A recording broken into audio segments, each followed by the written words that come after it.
Civil services में selection के लिए पहचान बदलने, विकलांगता सर्टिफिकेट में गड़बड़ी की आरोपी पूजा खेड़कर अब ट्रेनी आईएएस नहीं रही हैं। यूपीएससी ने पूजा का सिलेक्शन ही रद्द कर दिया। 2023 बैच की ट्रेनी आईएएस ऑफिसर पूजा खेड़कर के खिलाफ यूपीएससी ने पहचान बदलकर तय सीमा से ज्यादा बार सिविल सर्विसेज का एग्जाम देने के मामले में एफआईआर दर्ज कराई थी। नोटिस भी जारी किया था।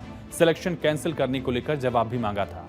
यूपीएससी ने कहा था कि पूजा के खिलाफ जांच में पाया गया कि उन्होंने अपना नाम, माता पिता का नाम, signature, photo, email ID, mobile number और एड्रेस यानी हर तरह की पहचान बदलकर यूपीएससी का एग्जाम दिया। दिल्ली पुलिस की क्राइम ब्रांच ने पूजा के खिलाफ जालसाजी, धोखाधड़ी, आईटी एक्ट और डिसेबिलिटी एक्ट के तहत केस दर्ज किया था। 18 जुलाई 2024 को यूपीएससी ने कारण बताओ नोटिस भी जारी किया। पूजा पर फर्जी पहचान बताकर परीक्षा नियमों में 4 बार बैठने का आरोप है।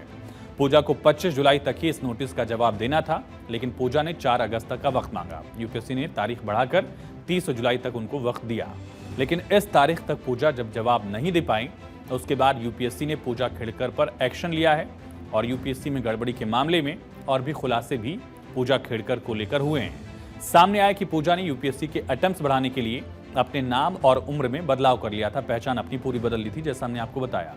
और सेंट्रल एडमिनिस्ट्रेटिव ट्रिब्यूनल यानी कि सीएटी में पूजा की तरफ से लगाए गए 2020 और 2023 के 2 आवेदनों में उनके अलग अलग नाम हैं। 2020 के आवेदन में अपना नाम खेड़कर पूजा दिलीप राव और उम्र 30 साल बताई थी। 2023 में सीएटी के आवेदन में उन्होंने अपना नाम पूजा मनोरमा दिलीप खेड़कर और उम्र 31 साल बताई, यानी 2020 से 2023 के बीच उनकी उम्र महज 1 साल बढ़ी है।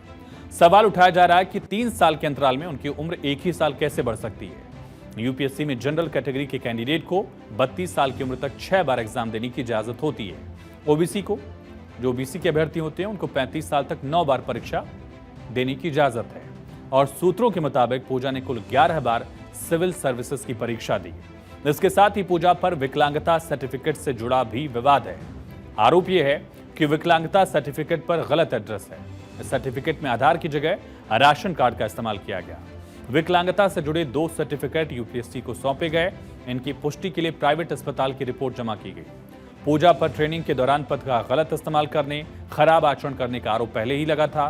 पुणे के डिस्ट्रिक्ट कलेक्टर सुहास दिवासे ने पूजा के खिलाफ शिकायत दी थी, जिसके बाद उनका ट्रांसफर वाशिम कर दिया गया था। इसके साथ ही पूजा पर पहचान छिपाने, ओबीसी सर्टिफिकेट, विकलांगता कोटे के दुरुपयोग करने का आरोप भी लगा। 16 जुलाई को पूजा की ट्रेनिंग रोकी गई। उन्हें मसूरी स्थित लाल बहादुर शास्त्री राष्ट्रीय प्रशासनिक अकादमी यानी LBS-NAA वापस बुलाया गया। हालांकि वो 23 जुलाई की डेडलाइन खत्म होने के बाद भी वहां पहुंची नहीं थी। विवादों में रहने वाली पूर्व आईएएस पूजा खेड़कर का पूरा प्रोफाइल भी आपको बताते हैं। दरअसल पूजा खेड़कर 2022 बैच की आईएएस अधिकारी थी। पूजा खेड़कर ने यूपीएससी की परीक्षा में 841वीं रैंक हासिल की थी। ट्रेनिंग पीरियड में रही और महाराष्ट्र के पुणे में तैनात थी। विवाद सामने आने के बाद ट्रांसफर वाशिम में किया गया था। परिवार में उनके पिता और दादा दोनों प्रशासनिक सेवा में रहे हैं और अब उनकी जो सदस्यता थी एक तरह से वो रद्द कर दी।